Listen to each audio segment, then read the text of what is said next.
I must tell you something that cannot wait. Right now, as you're reading these words, there is a cosmic frequency activating that happens only once every 18 years, a frequency that directly impacts how Virgo experiences love, connection, and the terrifying vulnerability of being truly seen. And if you are a Virgo, or if you love one, what I'm about to share will fundamentally shift how you understand the architecture of your relationships. I know you might think this is just another compatibility analysis. Another list of zodiac pairings that sound nice but feel hollow when you try to apply them to real life. But this time is completely different. Because we're not talking about who Virgo should date according to some generic astrological formula. We're talking about who can actually penetrate the fortress of competence that Virgo has spent a lifetime building.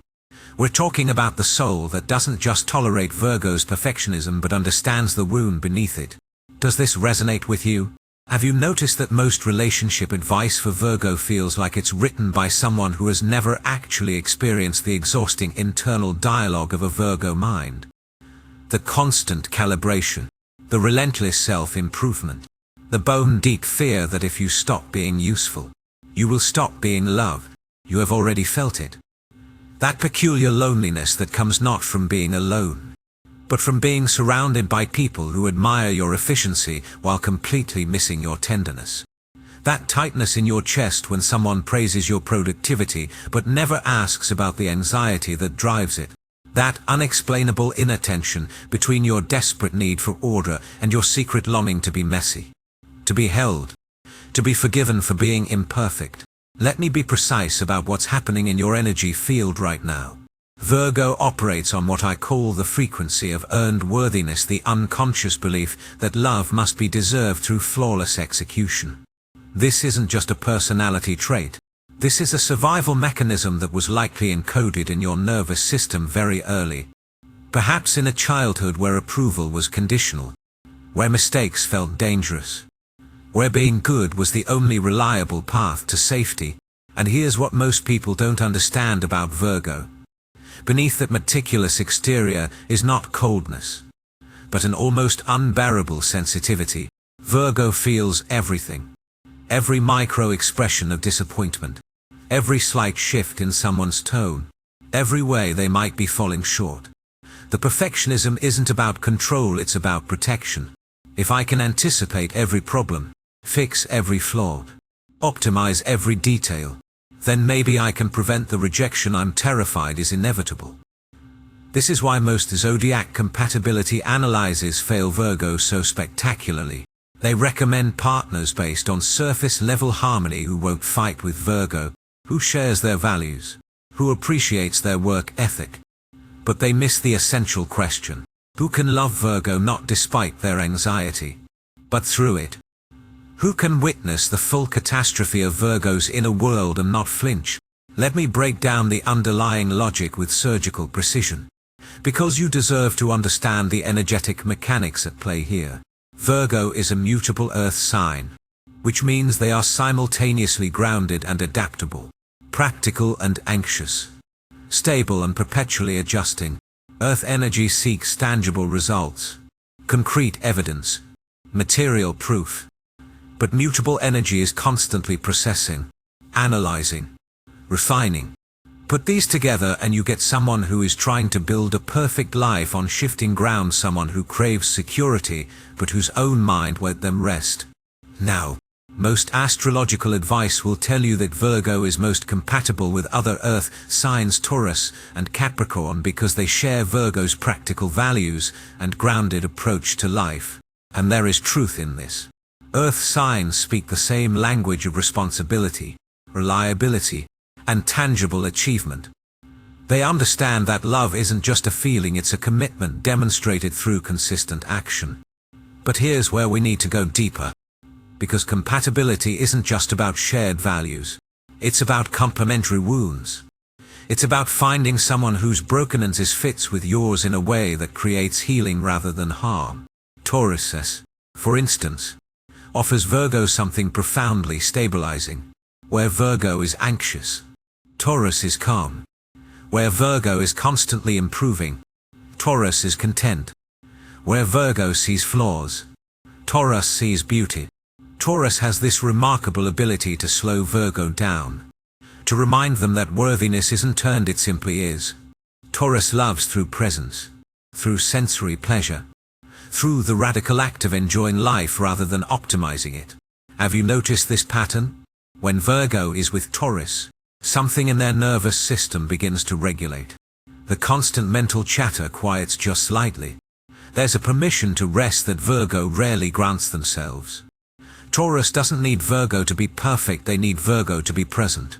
And for someone who has spent their entire life trying to deserve love through achievement, this is both terrifying and deeply healing. But, and this is crucial, Taurus can also trigger Virgo's deepest frustration. Because Taurus moves slowly, Taurus resists change. Taurus can be stubborn in ways that make Virgo want to scream. When Virgo sees a problem that needs fixing, Taurus sees a situation that needs accepting. When Virgo wants to grow and improve, Taurus wants to stay and savor. This can either create a beautiful balance or a maddening stalemate, depending on how conscious both partners are willing to be. The Virgo-Taurus connection works when both signs recognize what they're actually doing for each other. Taurus isn't being lazy, they're modeling self-acceptance. Virgo isn't being critical, they're offering the gift of growth, rather than saying one is right and one is wrong. It's better to say they are two halves of a whole approach to life. Being versus becoming. Acceptance versus improvement. Presence versus progress. Does this resonate with you? Can you feel how this dynamic might play out in your own relationships? Now let's talk about Capricorn. Because the Virgo-Capricorn connection operates on an entirely different frequency.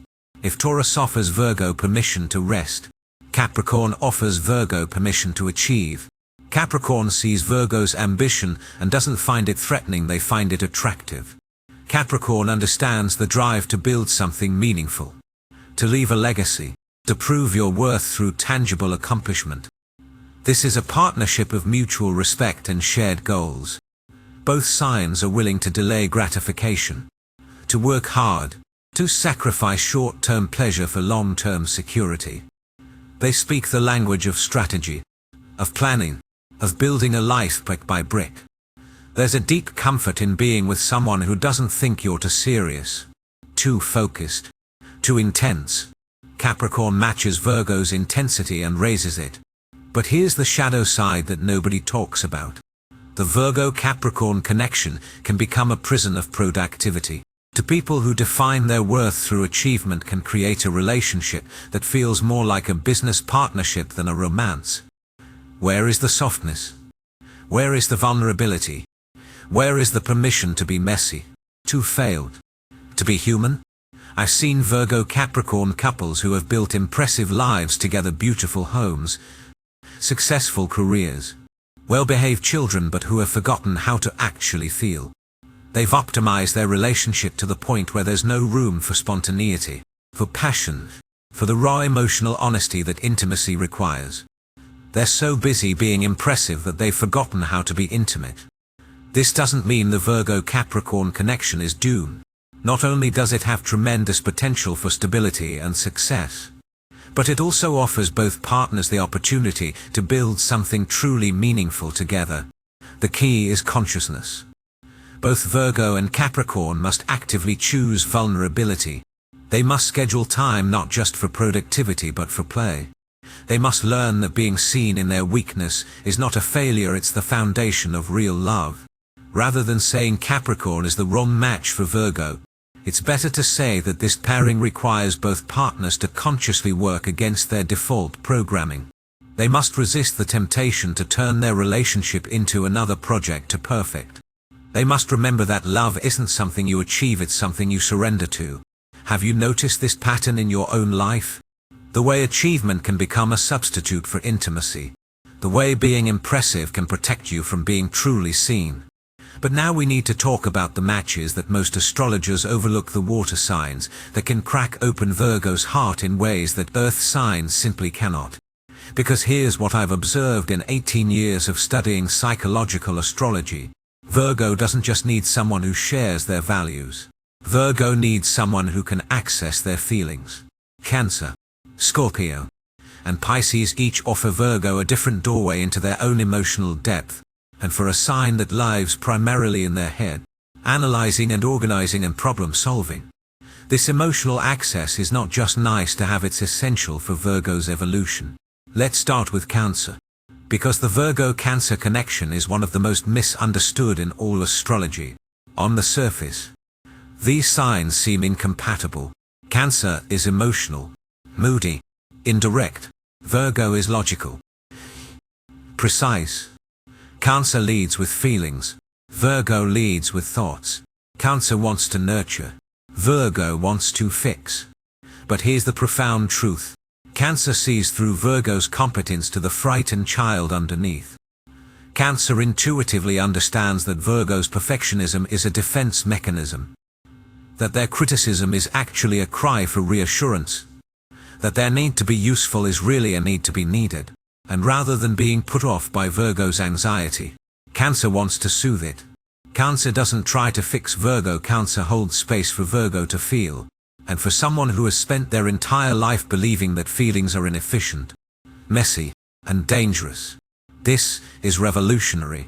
I've watched Virgo-Cancer relationships transform people. The Virgo who always had to have the answer suddenly learns that sometimes the answer is just to cry. The Virgo who believed vulnerability was weakness discovers that being held while they fall apart is actually the deepest form of strength. Cancer teaches Virgo that you don't have to earn tenderness, it's your birthright.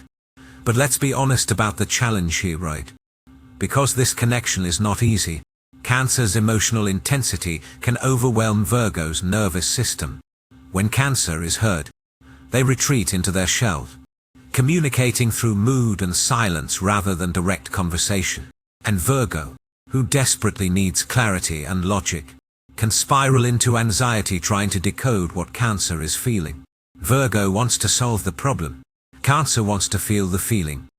This fundamental difference in how they process emotion can create profound misunderstanding. I've seen Virgo partners become almost frantic in the face of Cancer's emotional withdrawal. They'll ask 100 questions, offer a dozen solutions, try to logic their way back into connection. But Cancer doesn't need solutions. Cancer needs safety. Cancer needs to know that their feelings, however irrational they might seem, are valid. And Virgo, who has spent their life trying to be rational, struggles to offer this unconditional emotional acceptance.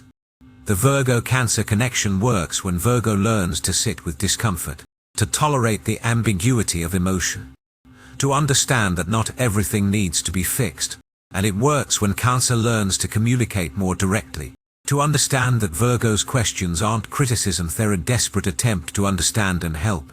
Rather than saying these signs are incompatible, it's better to say they are teaching each other different languages of love. Cancer is teaching Virgo the language of feeling. Virgo is teaching Cancer the language of clarity. Does this resonate with you? Have you experienced this tension between wanting to solve and needing to feel? Now we need to talk about Scorpio, because the Virgo-Scorpio connection is perhaps the most intense, transformative, and potentially destructive match in the entire zodiac. These signs sit opposite each other on the astrological wheel, which means they are both mirrors and magnets. They see in each other what they most need to integrate and what they most fear becoming. Scorpio operates on the frequency of emotional truth at any cost. Where Virgo analyzes, Scorpio penetrates. Where Virgo organizes, Scorpio destroys and rebuilds. Where Virgo seeks improvement, Scorpio seeks transformation. Scorpio doesn't want the polished version of you, they want the raw, unfiltered, terrifying truth of who you are beneath all your defenses. And for Virgo, who has built an entire identity around being composed, competent, and in control, Scorpio's demand for total emotional honesty is both magnetic and terrifying. Scorpio sees through Virgo's perfectionism immediately. They're not impressed by Virgo's achievements, they're curious about Virgo's wounds. They want to know what Virgo is really afraid of, what Virgo is really hiding, what Virgo won't even admit to themselves. I must tell you something about this dynamic that most astrologers won't say directly. The Virgo-Scorpio connection often begins with an almost obsessive intensity. There's a recognition that happens. A sense of finally being seen by someone who isn't fooled by your carefully constructed persona. Scorpio looks at Virgo and says, "Without words, I know who you really are." And Virgo, who has spent their entire life feeling misunderstood, is simultaneously relieved and exposed. This connection can facilitate profound healing. Scorpio gives Virgo permission to be dark, to be angry, to be imperfect. Scorpio doesn't need Virgo to be nice, they need Virgo to be real. And in Scorpio's presence, Virgo can finally stop performing. They can admit their jealousy, their resentment, their fear. They can acknowledge the parts of themselves they've been trying to improve away. But here's where we need to be very careful. Because the Virgo-Scorpio dynamic can also become toxic with frightening speed. Scorpio's intensity can trigger Virgo's anxiety. Scorpio's need for emotional fusion can feel suffocating to Virgo, who needs space to process and analyze. And when Virgo tries to create boundaries, Scorpio can interpret this as rejection, leading to the kind of emotional manipulation that can devastate Virgo's already fragile sense of self-worth. I've seen Virgo-Scorpio relationships where Virgo becomes smaller and smaller, constantly trying to meet Scorpio's emotional demands while losing themselves in the process. I've seen Scorpio partners who, in their hunger for intimacy, accidentally weaponize Virgo's vulnerabilities, using Virgo's confessions against them in moments of conflict. This isn't because Scorpio is evil, it's because Scorpio feels so deeply that they sometimes can't distinguish between emotional honesty and emotional violence. The Virgo-Scorpio connection works when both partners are committed to consciousness and healing. Scorpio must learn that intensity isn't the same as intimacy. That demanding total transparency can actually prevent real vulnerability. Virgo must learn that being seen in their darkness doesn't mean they're unlovable, it means they're human. Not only must both signs develop tremendous emotional maturity, but they must also be willing to seek outside support, whether through therapy, spiritual practice, or trusted friends who can offer perspective when the relationship becomes too consuming. Rather than saying Virgo and Scorpio are soulmates or toxic, it's better to say they are evolutionary partners. They will either grow together or destroy each other, and the difference comes down to how much inner work each person is willing to do. Have you noticed this pattern? The way the most intense connections are also the most dangerous. The way being truly seen can feel like both salvation and annihilation. And now we arrive at Pisces, the sign that holds perhaps the most paradoxical and profound potential for Virgo. Pisces and Virgo are opposite signs, which means they represent two halves of the same axis, the axis of service, healing, and the relationship between the material and the spiritual. Virgo serves through practical action. Pisces serves through compassionate presence. Virgo heals by fixing what's broken. Pisces heals by accepting what is. Virgo seeks perfection in the material world. Pisces seeks transcendence beyond it. These signs are, in many ways, doing the same work from opposite directions. And here's what I've observed that most people miss. Pisces understands Virgo's suffering in a way that no other sign can. Because Pisces feels the pain of the world, they recognize that Virgo's perfectionism is actually a form of empathy, an attempt to reduce suffering by making everything work better. Pisces sees that Virgo's criticism comes from a deep caring, a desperate wish that things could be better, that people could be happier, that the world could be less painful. Where other signs might find Virgo's standards exhausting, Pisces finds them touching. Where other signs might resist Virgo's suggestions for improvement, Pisces understands the love beneath them. Pisces doesn't take Virgo's anxiety personally, they recognize it as a symptom of how much Virgo cares. But let's be precise about the challenge here, right? Because the Virgo-Pisces dynamic requires both partners to stretch in uncomfortable ways.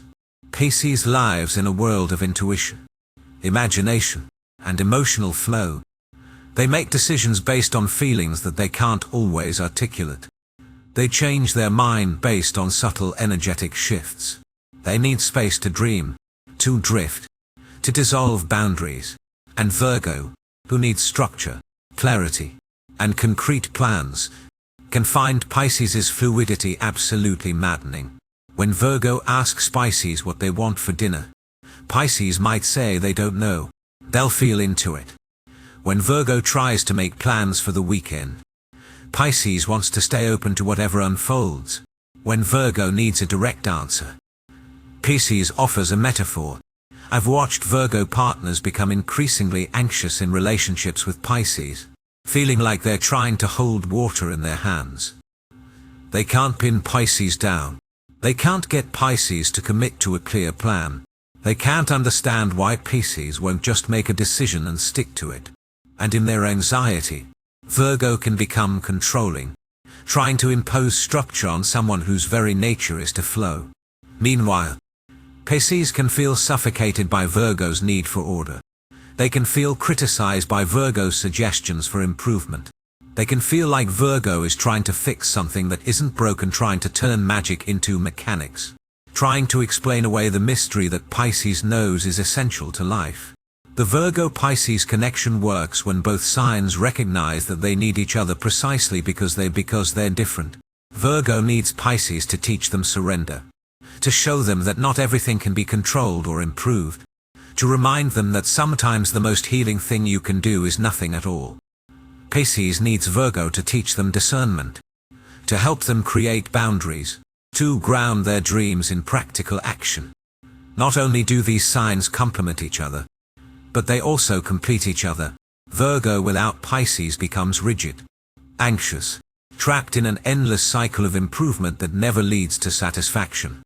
Pisces without Virgo becomes ungrounded, lost, unable to manifest their visions in the material world. Together, they can create something truly beautiful, a relationship that honors both the practical and the mystical, both the material and the spiritual, both the need for structure and the need for flow. Rather than saying Virgo and Pisces are too different to work, it's better to say they are different in exactly the right ways if both partners are willing to learn from each other rather than trying to change each other. Does this resonate with you? Can you feel how the person who challenges you most might also be the person who completes you? But here's what we need to address now, because I've been talking about specific signs and you might be wondering, what if my partner isn't one of these signs? What if I'm a Virgo in love with an Aries, a Gemini, a Sagittarius? Does that mean we're doomed? Absolutely not. And this is where we need to go deeper than sun-sign compatibility, because the truth is that every person contains all 12 signs in their birth chart. Your sun sign is just one piece of a complex energetic puzzle. You have a moon sign that governs your emotional needs, a Venus sign that shapes how you love, a Mars sign that determines how you pursue what you want. So when I talk about Virgo's ideal match, I'm not just talking about someone whose sun is in a compatible sign. I'm talking about someone whose entire chart creates resonance with Virgo's needs. A person with a Virgo sun might find their perfect match in someone with a Cancer moon, a Taurus Venus, or a Capricorn Mars. The combinations are infinite. But more importantly, I want you to understand the underlying principle here, right? Because this is what will actually help you recognize your ideal match when you meet them. The ideal match for Virgo is not someone who makes life easy, it's someone who makes growth possible. It's someone who sees Virgo's perfectionism and understands the wound beneath it. It's someone who can hold space for Virgo's anxiety without trying to fix it or being overwhelmed by it. It's someone who appreciates Virgo's service without exploiting it. It's someone who can be vulnerable enough to let Virgo care for them, while also being strong enough to care for Virgo in return. The ideal match for Virgo understands that beneath the competence is a desperate need for reassurance, that beneath the criticism is a deep caring, that beneath the anxiety is a sensitive soul that feels everything and is trying so hard to make sense of a chaotic world. The ideal match for Virgo is someone who doesn't need Virgo to be perfect, but who also doesn't dismiss Virgo's need for excellence as neurotic. It's someone who can say, I see how hard you're trying, and you don't have to try so hard with me. It's someone who understands that Virgo's acts of service, the way they remember your coffee order, the way they fix things before you even notice they're broken, The way they organize your life with quiet efficiency are not obligations but love letters written in the language of care. And here's what I need you to understand about timing. Because this is why I said at the beginning that right now is different. We are currently in a rare astrological window where Virgo's relationship patterns are being fundamentally restructured. The cosmic frequency that's activating an opportunity for Virgo to break free from old relationship dynamics that no longer serve them. This is not just about finding the right person, it's about becoming the right person. It's about healing the wound that makes you believe love must be earned. Have you noticed that you're attracting the same type of partner? The person who takes your service for granted? The person who loves your competence but never asks about your feelings? The person who wants you to solve their problems but gets uncomfortable when you have problems of your own? This pattern is not random. This pattern is your psyche trying to resolve an old wound by recreating it, hoping that this time the outcome will be different. But here's the truth that will set you free. You cannot heal an old wound by finding the perfect partner. You can only heal it by changing your relationship with yourself. The ideal match for Virgo is not someone who finally gives you the unconditional love you've been seeking. It's someone who mirrors back to you that you are already worthy of that love. Right now. Exactly as you are. Let me be very specific about what this means in practice. Because I don't want this to remain abstract. If you are a Virgo reading this, your work is not to find someone who accepts your perfectionism. Your work is to question why you believe perfectionism is necessary for survival. Your work is not to find someone who appreciates your service. Your work is to learn that your value exists independent of what you do for others. Your work is not to find someone who can tolerate your anxiety. Your work is to develop a relationship with your anxiety that is compassionate rather than combative. And when you do this work, something miraculous happens. You stop attracting partners who need you to be perfect. Because you're no longer performing perfection. You stop attracting partners who exploit your service. Because you're no longer offering service as a substitute for intimacy. You stop attracting partners who can't handle your emotions. Because you're no longer afraid of your own emotional depth. This is the real secret of compatibility that no one talks about. The ideal match finds you when you stop looking for someone to complete you and start becoming complete within yourself. Not complete in the sense of having no needs, that's a toxic myth. Complete in the sense of knowing your worth is not conditional. Complete in the sense of understanding that you are lovable not because of what you do, but because of who you are. Now, I want to address something that might be coming up for you right now, especially if you're a Virgo who has been in relationships that didn't work out. You might be thinking, but I did all the right things. I was loyal. I was helpful. I was there for them. Why wasn't it enough? And this question contains so much pain. Because it reveals the core Virgo wound. The belief that if you just try hard enough, if you just do enough, if you just are enough, then you will finally be chosen. But love doesn't work like a transaction.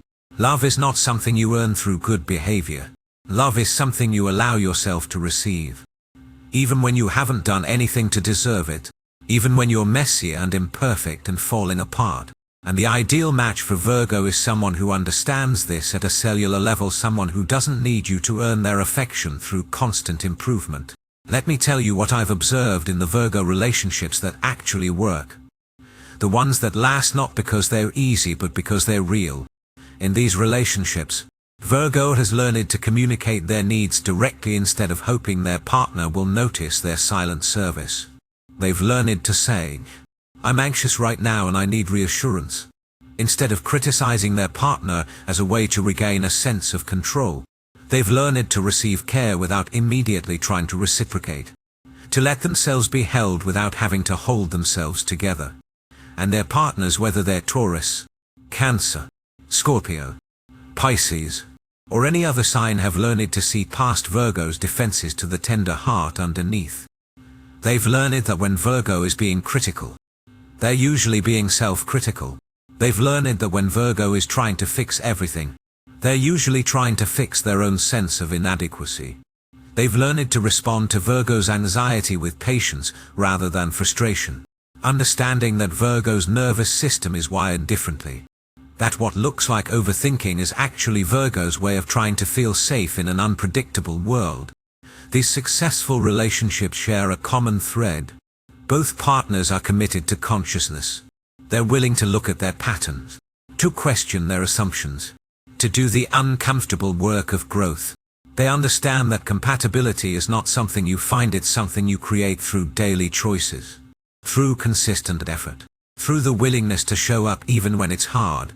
Does this resonate with you? Can you feel the difference between looking for someone to save you and choosing to save yourself? Here's what I want you to do right now. Whether you're currently in a relationship or searching for one, I want you to stop asking, "Who is my ideal match?" and start asking, "What kind of person am I becoming?"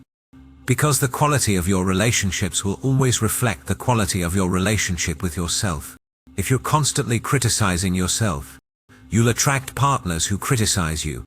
If you're constantly trying to prove your worth, you'll attract partners who make you work for their approval. If you're constantly abandoning your own needs to serve others, you'll attract partners who take your service for granted.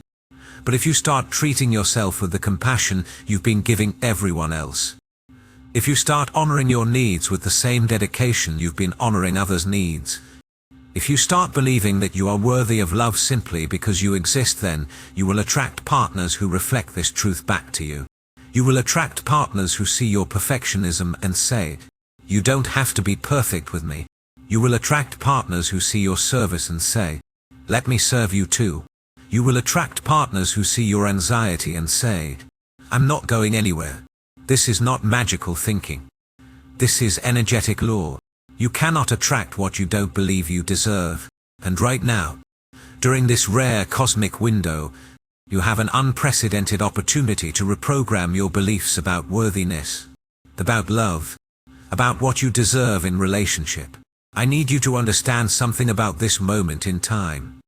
The astrological transits happening right now are specifically designed to break Virgo free from old karmic patterns around service and sacrifice.